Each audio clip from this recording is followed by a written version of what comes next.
Reform choose grievance. The Tories choose anger. We choose progress. We choose hope. We choose justice. Nigel Farage corners David Lammy live on air. What happened next shocked everyone. You're not going to believe what just happened on live TV. Because when Nigel Farage and David Lammy faced off last night, it wasn't a debate, it was an explosion. The tension was thick from the very start. Two powerful voices, two completely different worlds colliding, and one unforgettable moment that left viewers stunned. But the moment Nigel dropped his evidence, everything changed. Lammy's calm composure snapped, and what followed became the most talked-about TV moment of the week. It started out civil. Farage joined the program to discuss Britain's foreign direction under Labour, and Lammy, as Deputy Prime Minister, was defending his government's approach. But Farage had come prepared. You could see it in his eyes. He wasn't there to chat, he was there to challenge. Halfway through the conversation, he reached for a document on his desk, smiled, and said, "David, I've got something right here that doesn't quite add up, and the public deserves to hear it." The studio froze. Lammy raised an eyebrow, clearly irritated. Farage continued, "You said on radio yesterday that Britain wouldn't change its foreign stance. Yet in Brussels, just 24 hours earlier, you said something quite different. Which one's the truth?" And that's when Lammy exploded. "Stop twisting my words, Nigel. You're peddling nonsense to rile people up."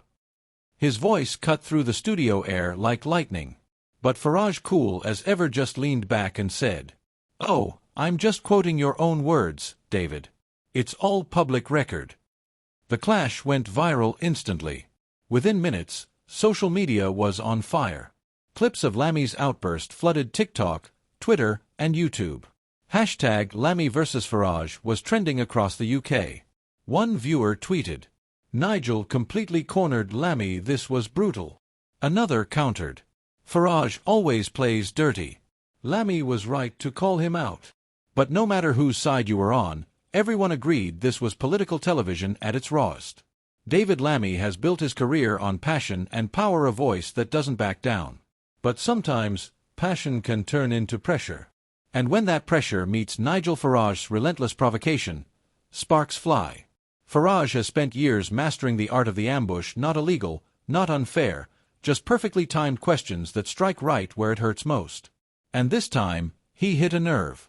According to reports, Farage's evidence came from a recent conference in Brussels, where Lammy allegedly made comments about Britain's role in global peacekeeping that some interpreted as softer than what he told the British press. It wasn't a scandal, but it was enough to raise eyebrows. So, when Farage brought it up live on air, it wasn't about what Lammy said, it was about how he reacted. And that's where the real story lies. Because, in politics, perception is everything. You can be right on paper, but if you look rattled on camera, you lose the room.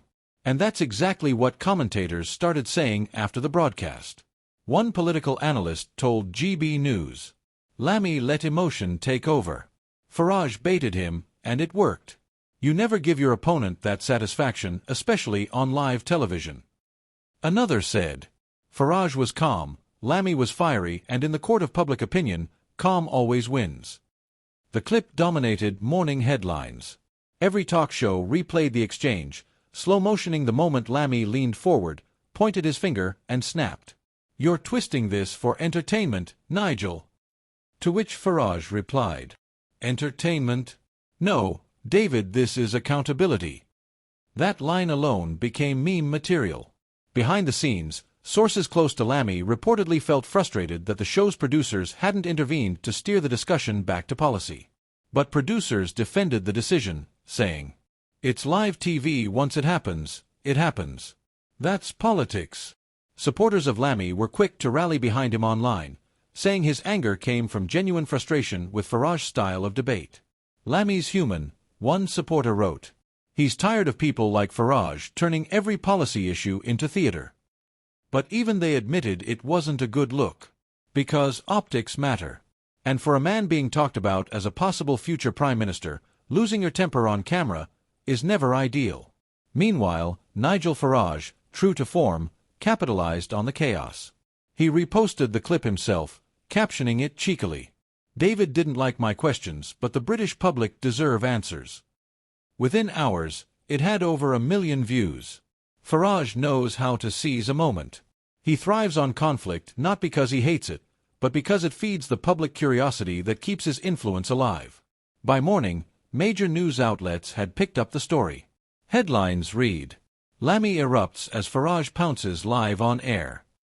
Farage triggers furious response from Labour's top diplomat. And talk radio hosts couldn't get enough of it. Was Lammy right to defend himself?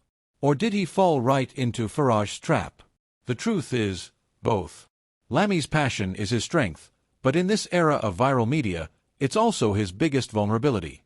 Farage, on the other hand, has perfected the art of restraint, letting others explode while he simply sits back, smirking.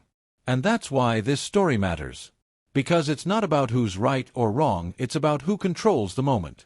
And when the cameras stopped rolling, the energy in the studio didn't die down.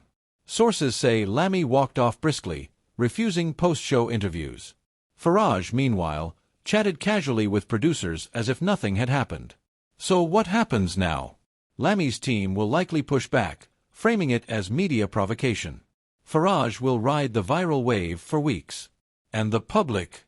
They'll keep replaying that moment over and over the second Nigel Farage cornered David Lammy live on air, and changed the conversation completely. Because in today's political battlefield, it's not the policy that makes headlines. It's the moment.